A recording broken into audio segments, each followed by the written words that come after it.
You're listening to Force Majeure, an actual play Star Wars podcast.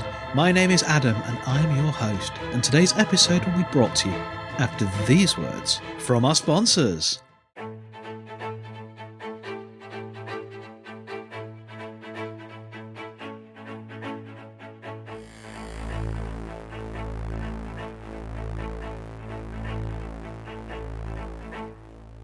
Sunday, Sunday, Sunday! Coming this Sunday to the city of Red Yes, it's the annual Junker Cup! Come along and watch some of Keenabel's most enthusiastic amateur engineers and pilots compete in a race that some people have described as On This Sunday! All the thrills, spills and chills of pod racing with none of that pesky professionalism. It's a great day out for the whole family and or your criminal gang. But don't take my word for it. Here's what our sponsor, the magnificent, the illustrious, the redoubtable Brakka the Hutt has to say. Ituta miondo urama pakido, uta lulmamani, ida mora mesit umawase. Aramuti nuati umumati, ora podabi. What more do you need? Come down to the floating stadium this Sunday and get ready for excitement. It's race time!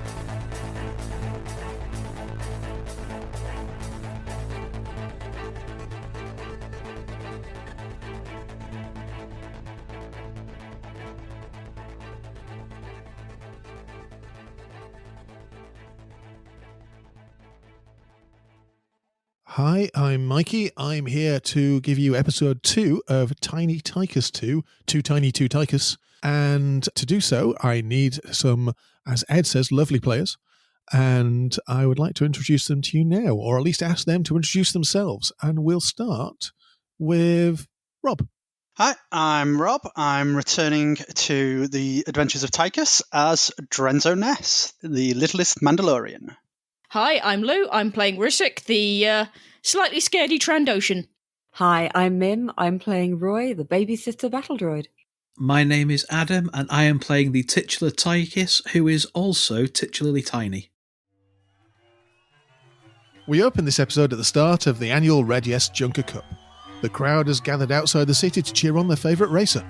Roughly 20 racers of all shapes and sizes are now pushing their monstrosities, their vehicles, onto the track, ready for the race. A makeshift stadium has been erected, and cries and exciting murmurs from the crowd are punctuated by equally loud cries from sellers of various snack foods. Lothrat on a stick. You are presently pushing your racer through the crowd towards the back of the pack. As you joined quite late, you do not have pole position. There's maybe 5 minutes before the green light goes, so you've got plenty of time to get yourself in there. As you push through the crowd with Roy, I imagine, at the front, asking people nicely to move, your racer has been rebuilt. Could you describe to me what it looks like? Because we've kind of skirted around it. What sort of racer is it? It's quite quick, not very manoeuvrable. I imagine it might look a little bit streamlined. In my head, I am seeing, and I'm quite happy to be vetoed for this, but in the old Teenage Mutant Ninja Turtles cartoons, the flying Cadillacs that the neutrinos flew around in, but as if one of those had been through a bit of Mad Maxification. So with all the extra spikes bolted on, and more repulsors underneath, and this big old harpoon gun at the back, and flip-out blasters on the wings, and lots of red paint. See, what's in my head is Cool Runnings. That also works, yeah. Yeah. But again, Mad Maxified. Torpedo-shaped. It's a bobsleigh that's been Mad Maxified. Yeah, it's a rocket bobsleigh. Does it have a mouth with painted sharp teeth? Of course. Yeah, it's newly been painted red. On the back, there is a place to stand and a tripod just in front of that place where there is either the harpoon or the dual blaster. If you pick one, the other will be somewhere else. But what have you got back mounted? I think the harpoon gun. Okay. Well, the dual blaster then is bolted to the front to shoot things in front of you, whereas the harpoon gun has 360 maneuverability. Yeah, that seems better for us. Yeah. Okay. Yeah, it means if we go off a cliff, we can fire it behind us. Exactly. Exactly. You push your way through the crowd, and the crowd kind of peters out and opens, and you push your way onto the track. There's a fair few people here. They've made stadiums either side, and these have been made for the Cup. They make them every year because they don't survive the weather, with thousands of people there ready to cheer on. The about 20 racers that are scattered around this quite wide and flat starting place. There's still people around here, mostly pit crew if there were. I mean, you go round one circuit, you don't actually go around again, so there's not really any pit crews somebody to go into the pits for, but there's certainly people there who are engineering various different races. Not all of them are as rough and ready as yours, but they are all junkers. They have all been made by putting other vehicles together to varying degrees of success. Rissik, a couple of the people you do notice standing out here in the open, you recognise very well. In fact, you saw them the day before yesterday, just as you were having your breakfast, and haven't really been home since. Just off to the side there is your mum and dad. I'm gonna get so grounded. They haven't spotted you yet. What do you want to do? I would like to duck down behind the side of the super bobsleigh, opposite the side where they are. All right. Then I think that might be a hide roll. Does anybody want to help at all with this roll? I mean, everybody will be able to spot them. They are quite recognisable as, you believe they're called Rissik's mum and Rissik's dad. So if anybody wants to do anything to assist, they're quite welcome to. But Is it really bad that part of me just wants to wave at them? Be like, hi! Hi! that is helping in a different way. Drenzo will be shouting and waving for them, but in a way meaning that they will be looking at Drenzo and hopefully not at Rissik. Okay, so Rissik, what did you roll on your hide? No successes, and 3 on my wild. Okay, it all depends on Drenzo then. Drenzo, All on you, bud. Could you roll me an inspire or a lie actually? I'm going to use Inspire, because that means I have 3 dice instead of 1. Yeah, inspire makes more sense for what you're doing, but I would have been Oh, it's spinning, it's still spinning. It's a 6! Yay, I got 1 6. excellent. That's good radio. Drenzo wanders over to Rizik's mum and dad. They look a little bit anxious. Oh no. You duck down behind the hover vehicle, not realising that it's a hover vehicle, and therefore you are in complete plain sight underneath it. There's a pause while Rizik's mum or dad, the Trandoshan, you're not entirely sure, tries to work out what your name was. You can see the word Tikus forming on the Drenzo. Have you seen Rissik? Hi Rizik's mum, hi Rizik's dad. I've not seen them for ages. They totally weren't out with us last night. It was good. I've been building the cart with Tikus and with Roy and with the other robot that we found. It's been great. It's going to be great. It's going to go real fast. There's going to be lots of explosions. It's going to be great. And then walk off. Well, I feel reassured as a parent. Rizik's mum and dad look over and wave. They don't seem to have noticed Rissik yet. I'm just going to do a seek roll. There are no 6s on the seek roll, so despite the fact that you are hiding behind thin air underneath the cart, the legs of your compatriots seemingly are obscuring you. They wave. Hello, Tikus. Have you seen Rissik? Tikus hadn't turned round to, like, he was waving kind of with his back to them because he was leaning in with his other arms doing some last minute adjustments to the cart. And at that kind of, he turns up and turns around and shuffles his feet to make sure that he's standing in front of Rissik a little bit more, and he's like, no, I haven't seen him for ages and ages and ages and ages and ages and ages and ages and ages and ages. Because last time I was there, you said I was a terrible trouble causer and went at me with a broom, and I thought it was probably best if I didn't bother Rissik for a little bit while. And then if you see it, can you please ask her to come along, because we really needed to help make some extra weight in the cart.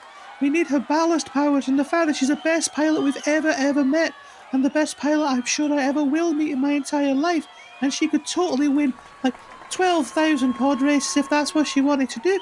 It'd be amazing. Rizik's dad puts his finger to his lips and says, shh, quiet, monkey lizard, quiet. And Rizik's mum just goes into a bag, pulls out what looks to be a little plastic box and a scarf, and hands it over to you, Tikus, with the scarf and says, well, if you do see her, make sure she wraps up warm and has something for the trip. There's a pause, and maybe they know she's there, maybe they don't. And then they step back and give a little wave. Oh, Rissik, look, it's your mom and dad. Ow! Ow! Lou? Shh, right, I think we got away with it, Tikus says loudly before they're out of earshot. Your child is somewhere unattended because we don't know where she is. And keeps waving manically. Don't say that! Dear. So you've been handed a lunchbox and a scarf for Rissik. Because it might get cold out there at high breakneck speeds. In the desert. In the desert. Well, it's not necessarily a warm desert. Like the Arctic. It could be. Yeah, that's a desert. Or is it the Antarctic? I don't know. I think technically both. Yeah, it's based on rainfall. All I know is one of them is Bear Place and one of them is not Bear Place. I bundled the lunchbox and the scarf into the racer, kind of the seating area at the front. I put the scarf on. It's red, because red ones go faster. Yay! It's a little bit too long for you. You know it's been knitted by your father. It is not one of his greatest achievements, knitting, but he is very focused on it. It helps him when he... I imagine the claws get in the way. It's made out of entrails. No, it's a nice wool. It's when he gets a little bit too carried away about the idea of the hunt. He has a little bit of time out and does his knitting. Because they're good neighbourhood watch people, your parents. Mostly. They are certainly watching the neighbourhood. Yeah. You push your racer onto the starting grid. As I say, the 5-minute warning for racers is in abatement, and essentially you literally have 5 minutes left of checks. From the updates you did last night, I think we're going to add an extra level to your chassis, we're going to add 2 extra levels to your steer, and we're going to add 1 extra level to your speed. Your chute can stay where it is, but it's more of a descriptive sort of thing as to what it is. Mm-hmm. But that means that your racer, I think, is good to go.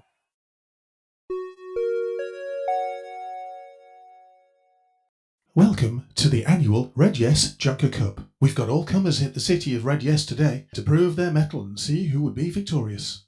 I'm your host, J4SO, and with me, as always, is Ratchet O'Callaghan. Ratchet, how's it looking out there today? I'll be honest, J4, it's less than ideal weather out there.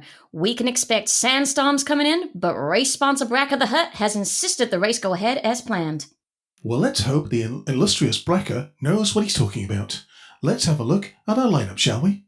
Our favourite today, of course, is Hooch Boy Treno in the single-engine Sidewinder. Hooch has had a heck of a season. That's right, Ratchet. We've got everything to play for today. Looking across the track, I see Lash Vishkos piloting the spoils. The Gotel pilot has completed the last 5 races, but never to completion.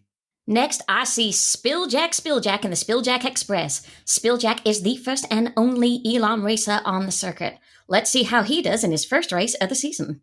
And from out of town, there's Mash Merck in the Death Trap 5000. Nice to see a human pod racing. They usually aren't bright enough to compete. That's right, J4. They like basic motor controls. Poor stupid humans. This one time Sorry, Ratchet, I'm programmed to stop you there. I see another stupid human, Chad Pendragon, walking onto the track across to his custom-built junker, the Pendragon Wonder Junker. The full name of the racer is, of course, the Captain Codfish Adventure Hour presents the Pendragon Wonder Junker featuring Chad Pendragon. Yeah, Ratchet, buy their stuff. Behind him, I see the Green Machine, piloted by little Todgy Williams. And finally, rounding off the pack, we have Real Sunsetta in the glory. It's been an exciting year for Sunsetta. I remember when. Humorous sporting anecdote not found.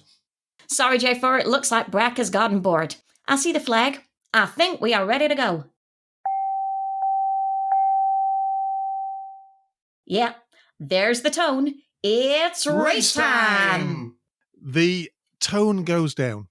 Brakka waddles, slimes, moves, shimmies up to the edge of his box at the start of the race, holding a big green flag in his hands. All of the racers watch for it to be dropped. PR looks up and goes, That's the guy who was trying to kill me. Hey, Hey, you! Why were you trying to kill me? Roy sits on him. Brakka looks down, notices the little droid, and startled drops the flag. And the race is on. We punch it!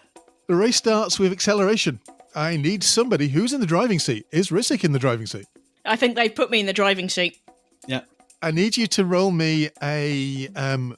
it depends how you want to do this. Do you want to be a little bit more maneuverable, or do you want to use brute force to push your way through? I think brute force to start off with. What I'd like you to roll then is your brake plus the acceleration. Which is 3. So quite a lot of dice, but you're looking for 2 6s to get off the board, essentially. And that is 2 6s. Yay! Yeah, 5 on my wild. You started off at 20th. You move up 2 spaces as the Scarlet Blaster launches into the race. You are now at speed 2. A lot of people are not picking up as quick as you, and you zip past a couple of the slower of the racers and off the start line. The race carries on past a load of screaming fans and narrows into a gorge. Now, these races are not set out as a normal pod race would be, so to speak. Essentially, you've got to go around a couple of buoys at certain points and get back here. So you can muscle your way through to try and get good position. And that's exactly what you do, rather than zipping in and out. Rissik elbows almost, bashes into one racer, bashes into another one, and forces away from the back of the pack. The race zips on. You're coming up to the first corner. How are you going to deal with the corner? It is a gentle slope if you want it to go straight on, or if you want to go around the corner, you'll have to do some steering. Rissik isn't necessarily, even though she's the driver, the one who steers, because I think we already agreed that the steering is done by consensus. Oh. So, who wants to be the weight of this steering? I think Tikus is the heaviest. Or Roy. Or Roy, yeah. Well, we can do it as a joint effort. I am quite happy for you to both use your, I'm going to say brake, and add the steering on there. Again, you're going to need 2 successes to get off the board. Because there's 2 of you, you're going to need more successes to make it effective, but the advantage is you have extra dice. Yeah. Okay. I got 1 success. I got a whole load of 3s. And my wild dice was a 5, so... I've got 2 successes. That is enough to get around the corner, because between you, there's 2 successes. 3, in fact. You're right, there is 3 successes on there. So 2 dice to get around the corner, and an extra dice that moves you up into 17th place. One of the other racers just doesn't make the corner. Just seemingly, and this will sound foolish to you, decided against doing any sort of steering and just went straight over the edge of the side of the corner. As I say, it is a gentle slope, but he was going at significant speed and takes serious hang time. You may not see them again. They're going that way. They seemingly are having a whale of a time, zipping off into the distance. There are a number of other racers in front of you, all muscling for rank, and you've come up against another long straight. Up in front of you, there is one of the larger racers. Now, your racer is pretty big because you've got 4 people on it, but this racer is a good 50% bigger than yours. It is the Wailing Shade. It is essentially a mobile artillery platform. Now, you know how you quite liked the idea of having harpoons. They quite like the idea of having harpoons as well. And what their plan and tactic is to fire a harpoon into another racer, pull that racer into them, and use their engines to make themselves go faster. And already, the Wailing Shade has 2 racers attached with harpoons, dragging them in, ready to board, and use them as acceleration. As you come around the corner, the harpoon gun zips round to face you. What do you do? Drenzo, shoot him! Blammo! Drenzo's going to try and blammo the harpoon gun with our nose-mounted lasers. Unsurprisingly, you're going to use shoot for both of these. Cool. At the same time as you doing this, they are going to fire. So if you want to shoot them instead of the harpoon... I'm aiming for like the harpoon gun, try and blow it up so that they then can't use it anymore. Mm-hmm. The actual harpoon is going to fire, but they might not be able to reel you back in if it hits you. Yeah, that's what I mean, okay. yeah. Good, right, okay. While Drenzo's shooting that, could Rissik or someone else do an evade to get out of the way of their harpoon while lining up for Drenzo? I would very happily ask Rissik to do an evade, maybe with your steering roll as well. I don't think that either Roy or Tikus can react quick enough to do this because it is a firing thing, but you could almost roll the Crimson Blaster to actually get out of the way. Gonna do a barrel roll. Yeah, evasive maneuvers. It's actually an aileron roll. But... So on my shoot, I got 2 6s, one of which was on the wild die. Yeah. Okay. As they launch the harpoon, and you see it come towards you with the rope oscillating behind it, you fire, and the little Ewok on there who fires away just looks at you as he looks down the barrel, and his harpoon gun emplacement explodes, him flying off, his fur patchy and slightly smouldering. He'll be all right. This is a kids' show, but he tumbles off of the junker. Exactly. Yes, that's what happened. Yeah, that's the sound he makes. Do we all see them stand up and dust themselves off? The harpoon, still coming towards you, is heading straight for the junker. What are you doing? What's your evade? So, what's the steering on the cart? 2. 2, so... That is no successes. Well, that's fine, because the Ewok rolled no successes on his shoot as well. So... Yay, we fail at each other. You roll the cart. Everybody lurches to the side, but the shot goes wild, possibly because the harpoon exploded at the same time. They don't have the opportunity to reload, and they are not quick. They are pulling in 2 other vehicles towards them, and they might be able to strap them to them and be an issue for you later on, but you zip past them, putting you down into 14th place. I think as we bank hard to get out of the trajectory of the harpoon, as we all start to lift up from our seats, Roy, who has magnetised his butt, grabs hold of Tikus, and Tikus grabs hold of Drenzo and Rissik and goes, "Click, click every trip, y'all!" and pushes them back down into their seats so they stay in safe. PR, as this is happening, is holding on, and he looks up at you, Roy, and says, "Well, it's a good thing you're the magnetised version of a human." Yeah. Oh yeah, he thinks you're a human. I can't remember if I discussed that. Otherwise he's going to try to viralise your brain. I thought that would probably be bad manners. I don't want you not being Roy anymore. Ew, is he infected? Yeah, not for us. It's like a computer virus. So I can't catch it. No, we're okay. Not unless you have a robot brain put in you, like them people can do. Have you seen them? They go around like a big old headband and they make your head go all beepity boopity. I don't think I want my head to go boopity boopity. No. What's wrong with heads going boopity boopity? It's fine if you're a droid, but I don't think I would like my head to go boopity boopity. It's not too bad. Boopity boopity. We couldn't handle it, Roy. We haven't got the capacity to deal with the beepity boopity. Yeah, you haven't. Roy, don't get your brain droided. It'll hurt, says PR. Yeah. Me and you are gonna have a little chat later. Okay. I like chatting with humans. You zip on. The winds are picking up now, but you're doing pretty good at getting through the pack. In front of you, there's a choice. About half of the racers in front of you have gone high over the dunes, and half of the racers have gone low through what seemingly is a winding path through the dunes. The highway is quite clearly a direct route, but it'll be going straight into the wind. Rissik, which way are we going? I think we need to go high, because I think we got the power to deal with the wind, but I don't think we have the steering to deal with the curves. Yeah, that makes sense. High means extra speed, but your rolls are going to be trickier. In front of you, the Death Trap 5000 has turned over and is blocking your track. What do you do? Ramming spikes. Can I jump it? Yeah. Jump it! Ramp it! Can Roy help by sticking a leg out and kicking the ground so that we've got a bit more lift to leap over it with pneumatic legs that Yes. are totally organic? The way we're going to do this is, Roy, can you just roll your break score? That's it. And the amount of sixes you get are the extra dice that Rissik gets to jump it. Well, that's a wash. No sixes. Rissik, you think you can probably make it. Roy starts bashing against the back of the cart. It's putting you off slightly, but, you're a Trandoshan. You can focus on the prize, focus on the goal.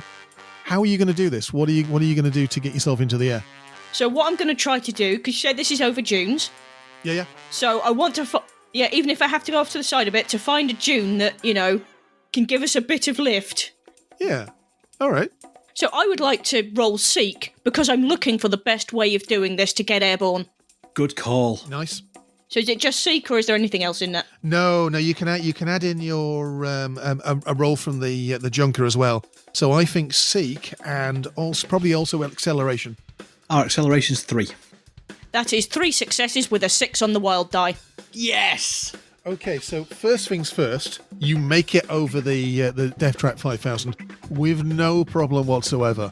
You make serious hang time on this. There is a good 5 seconds where you are. I mean, you're a hover vehicle. You don't touch the floor anyway, but where your hovering mechanism is not connected to the ground. It is a good 30 yards before you hit the ground again. And as I say, a good 5 seconds. You pass the Death Trap 5000. You also pass, because you're going high, a few extra people who have stupidly and foolishly and very slowly gone low, which brings you down, with that pretty much damn epic roll, into 10th place, which means you are halfway through the pack already. Yay, we can fly! You can fly. Roy, suddenly you're not able to bash your feet against the ground because the ground is 20 feet below you. You arc, and there is a crash as the hover mechanism pushes in, and because of the weight of the Junker, you drop, and it just runs up sand as you scrape very gently along the floor. You back yourself up to full speed, and with that acceleration as well. What's your maximum speed, Adam? 4. 4. Well, you're up to 4 because of the acceleration roll you had there. You are now going full pelt. You carry on. There are several races in front of you. Most of the ones that are in front of you, it seems, went high. A good 150 yards in front of you, you see 2 racers pull up and block the path on the dunes. The racers in the cars pull out blasters and start peppering the vehicle in front of you. It pulls to the side. Seemingly, this is too spicy a meatball for its tastes. And you are about to come into firing range of these 2 which have decided they're going to be pulling an ambush. What are you guys doing? Shall I blast them? Drenzo's going to blast them. And duck down, we're going at ramming speed. Okay. Anybody else? I think as Drenzo's kind of hunkering down to fire and get the guns lined up, with Rissik saying we're going at ramming speed, Tikus hunkers down and leans both his arms over the side of the cart and pulls up effectively almost like reverse gull-wing doors that form a shield. Yeah, the fins. The fins, yeah. Pulls up the fins so that A, they're not going to get torn off if we have to punch through, but also they act as a protective canopy over the rest of us. So it turns us into a flying bullet, effectively. I like that. And at the same point, the harpoon gun drops down into the chassis a little bit to give us that streamlined, almost like a flying stake. It's like you'd planned to ram into somebody. Yeah. And it's nice that they helped you with their trying to ambush you. Okay, so the first thing I would like to do is, because it's at range, I'd like to have a shoot roll from Drenzo. Pew pew pew pew! That is only 1 success and a 4 on the wild die, so it didn't do anything, but 1 success. Okay, you've peppered the right-handed Junker with shots. I mean, you have done damage to it. It didn't really do much in the way of it soaking, but you have not blown it up or moved it out of the way. Lou, are you going through the middle, or are you going to go for the right one? It is a little damage. I'm just going to try and go straight up the middle and try and spin them out. Okay, I would like to suggest that manoeuvre with the gull wings is one of the special manoeuvres that possibly can be used for you in the arc. If that is happy. Yeah, I'll tick that off, and that's both my specials used, but it makes sense for me to have used those 2. So Lou, if you would roll on your chassis with your spikes, I'm going to give you an extra 2 dice for this particular one on the chassis. You probably need to roll break as well. Yep. And you need a 5 or a 6 to succeed. Well, 4 successes, 1 on the wild. Yeah. We switch camera angles slightly to behind where these 2 ambush gangs have been shooting. They're blasting away. They look quite happy with themselves. There's a pause, and every single one of them drops their guns and leaps to the side. There is a humongous explosion, and coming out from the explosion, there is a bullet-shaped red craft. You see, just in freeze frame, Rissik's determination. You see Tikus holding the doors closed. You see Drenzo suddenly drop to foot because the harpoon gunners suddenly dropped to foot, and slightly panics, but knowing that he has caused a significant amount of damage. And you see Roy, who is staring at PR, looking a little bit dubious. And the two Junker craft revert to their standard forms. They are blown to smithereens by this that you're pushing through. It doesn't do your craft any damage at all. And you zip on.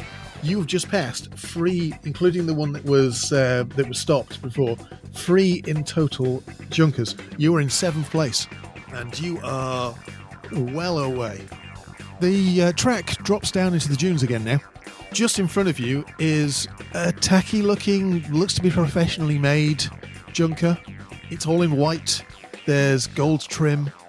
The guy in it has a matching crash helmet. Damn you, Chad Pendragon. On the back of it, there's an advert for Captain Codfish. He's firing all weapons, although it doesn't seem to be blaster fire. Drenzo. It's t-shirt guns. Drenzo, as you pop back up on the harpoon gun, something bounces off your Mandalorian helmet and lands in with you. It's a limited edition Junker Cup Captain Codfish doll. It's the one where he has that pull string at the back of his neck where he says things. Mostly SKU codes and purchasing URLs, but mostly it says things. Yar, buy my stuff. It's like, yar, Alexa, buy this. Yeah, go to bit.ly/Captain Catfish. That's right. But it bounces off. You are being pummeled by merchandise as you slowly move past Chad Pendragon's monstrosity of a machine. He looks over. He's only a boy himself. He looks over and just salutes you as Tikus gets a t-shirt right in between the eyes. Donk. It's fine. It's only a t-shirt. I bet it's not even got 4 armholes. It doesn't. It doesn't. You have to get Mum to take it out for me.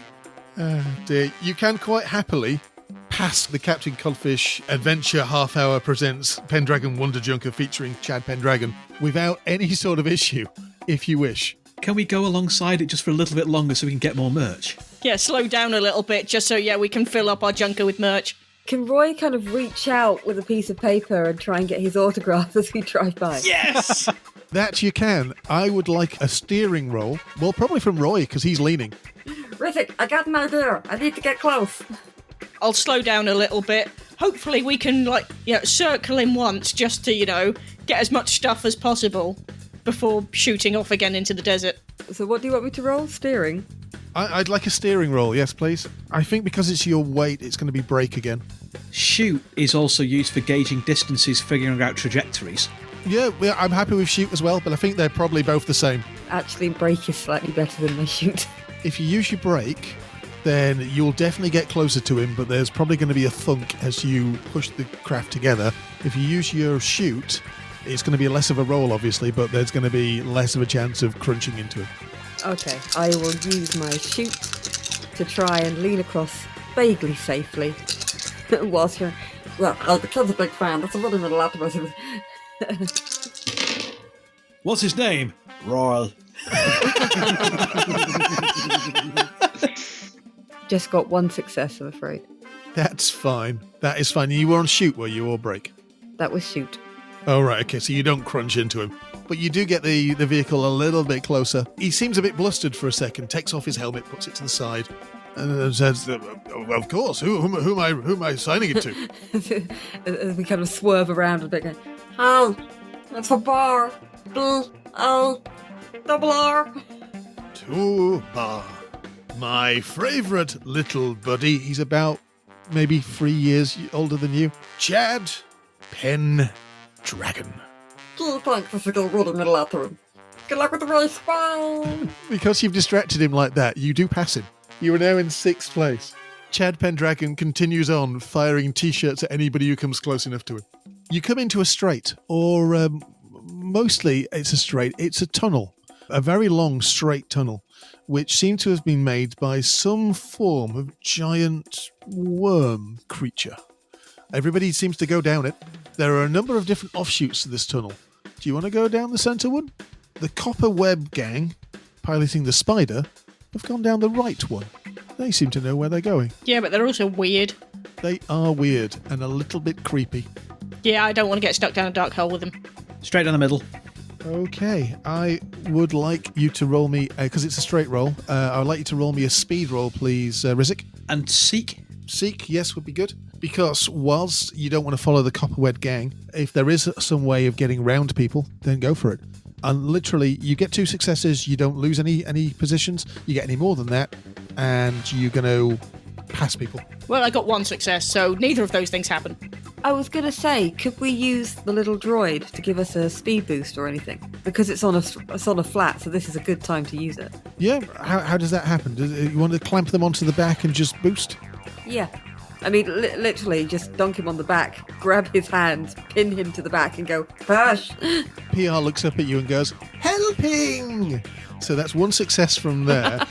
I would like Roy to roll me an Inspire roll, please. Just an Inspire roll. All right. Okay, you're going to give us an extra boost, right? Because you're a good droid. Oh, that is a 6 on the wild dice. Yay! Anything else? No, it's a 3 and a 4. Okay. So that's 2 successes, so you don't lose anything. Because it's a 6 on the wild dice, I'm going to bump you up a couple of spaces to put you into 4th place. You burst out from the worm tunnels. The Copper Web are nowhere to be seen. They probably went down the wrong tunnel. Foolish, creepy guys. And you're on the home straight.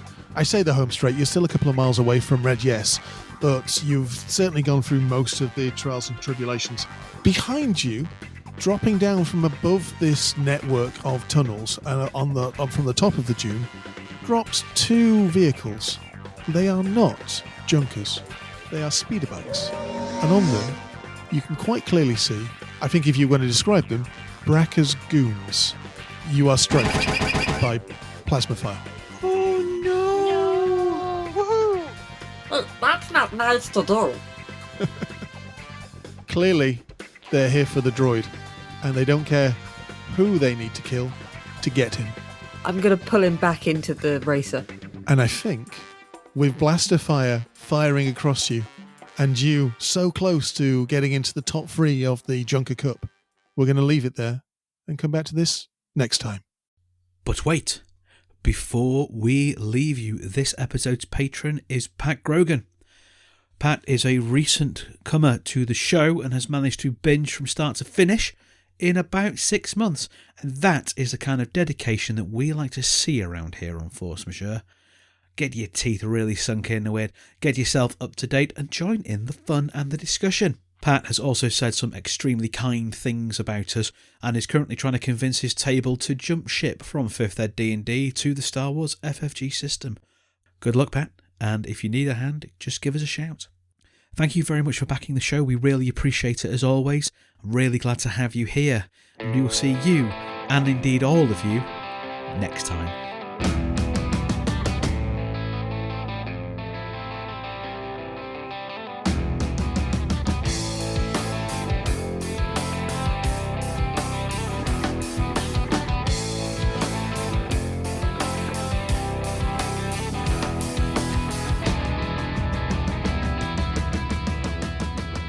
Force Majeure is played using the Star Wars Force and Destiny game system by Fantasy Flight Games and Lucas Books.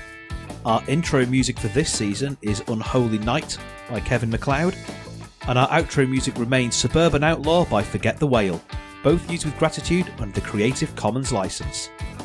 If you like the show and want to interact with us, we are on Twitter, we are on Facebook, we are on Instagram, all of which are at Force Majeure Pod, though Twitter is probably where you're going to find us more regularly. If you enjoy what we do and want to support the show, there's 3 ways you can do that. The first is via our Patreon at patreon.com/forcemajeurepod. The second is by buying us a coffee at ko-fi.com/forcemajeurepod. And the third way is by rating and reviewing us on iTunes, Google Play, Stitcher, anywhere where you can find us. We really like reviews. It tells us that we're telling the stories that you want to hear and helps other people find us. Thank you very much for listening. We'll see you next time.